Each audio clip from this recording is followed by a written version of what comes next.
मुख्तार अंसारी और उसके भाई अफजाल अंसारी को शनिवार को गाजीपुर की एमपी एमएलए कोर्ट ने सजा सुनाई है। ये सजा बीजेपी के पूर्व विधायक कृष्णानंद राय की हत्या से जुड़े गैंगस्टर मामले में सुनाई गई है।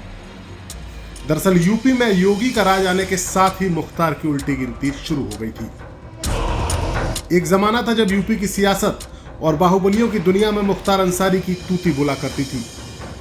मुख्तार का काफिला जब सड़क से गुजरता था तो किसी की मजाल नहीं होती थी कि वो इस काफिले के बीच में आ सके। वो 786 नंबर की जीप में चलता था। एक लाइन से 20 से ज्यादा गाड़ियां उसके पीछे चलती थी। पूर्वांचल का इलाका मुख्तार अंसारी के नाम से कांपता था। लेकिन एक घटना ऐसी हुई थी जिसके चलते मुख्तार के रुतबे पर ग्रहण लग गया था। यह घटना 18 साल पहले हुई थी। इस घटना में योगी आदित्यनाथ बाल बाल बचे थे और इसी के साथ शुरू हुई थी योगी आदित्यनाथ और मुख्तार अंसारी के बीच की ऐसी अदावत जिसने मुख्तार के साम्राज्य को बुलडोजर के तले रौंद दिया है। इस घटना के बारे में जानने से पहले यह जान लीजिए कि मुख्तार कितने रसूखदार परिवार से ताल्लुक रखता है। मुख्तार अंसारी का संबंध गाजीपुर के प्रतिष्ठित परिवार से है। उसके चाचा हामिद अंसारी भारत के उपराष्ट्रपति रह चुके हैं। उसके दादा आजादी से पहले कांग्रेस पार्टी के अध्यक्ष थे। उसके नाना स्वतंत्रता सेनानी रहे हैं। मुख्तार खुद मऊ सदर से 5 बार विधायक रहा है। खैर, अब हम आपको बताते हैं वो वाकया जिसमें मुख्तार का सामना सीधा योगी आदित्यनाथ से हुआ था। वो 2005 का साल था। मऊ में दंगा हो गया था। न जाने कितने बेगुनाहों को मौत के घाट उतार दिया गया था। 1 महीने तक पूरा शहर दंगों की आग में जलता रहा। मुख्तार पर इन दंगों की आग में घी डालने का आरोप लगा और इस दौरान की तस्वीरें दिखाती हैं कि मुख्तार अंसारी खुली जीप में ऊपर बैठकर घूमता था और उसके आसपास उसके गुर्गे हथियार लहराते हुए चलते थे।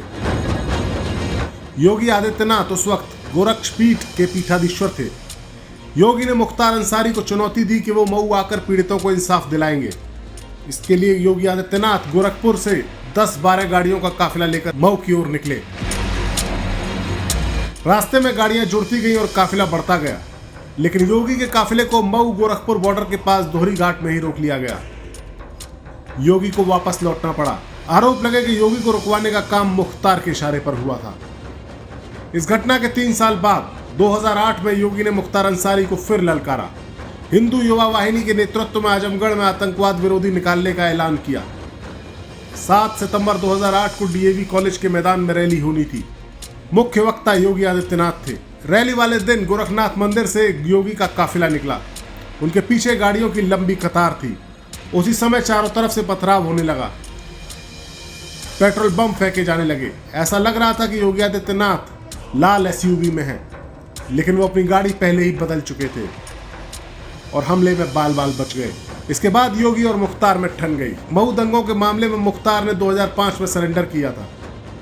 उसी के बाद से वो जेल में है, लेकिन जेल जाने के बाद भी मुख्तार अपना आपराधिक साम्राज्य चलाता रहा।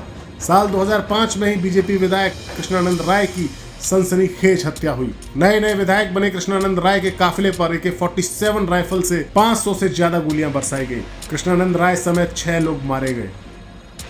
पोस्टमार्टम रिपोर्ट में उनके शरीर से 67 गोलियां निकली थी। अपराध की दुनिया में मुख्तार कितना बड़ा नाम हुआ करता था, इसका अंदाजा इस बात से लगाया जा सकता है कि एक बार इलाहाबाद हाईकोर्ट के एक जज ने कहा था कि मुख्तार का गैंग देश का सबसे खूंखार अपराधी गिरोह है। उसके खिलाफ हत्या का पहला मामला 1988 में गाजीपुर में दर्ज हुआ।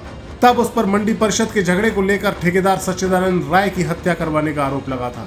इसके बाद मुख्तार के खिलाफ केसों की फेहरिस्त लंबी होती चली गई। अब देश भर में उसके खिलाफ 61 मामले दर्ज हैं। इनमें हत्या के 18 और हत्या के प्रयास के 10 केस हैं। Tada, gangster act, NSA, arms act और मकोका में दर्ज केसों में भी उसका नाम लिखा है।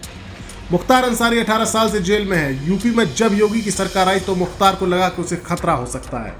तब उसने पंजाब की जेल में अपना ठिकाना बना लिया।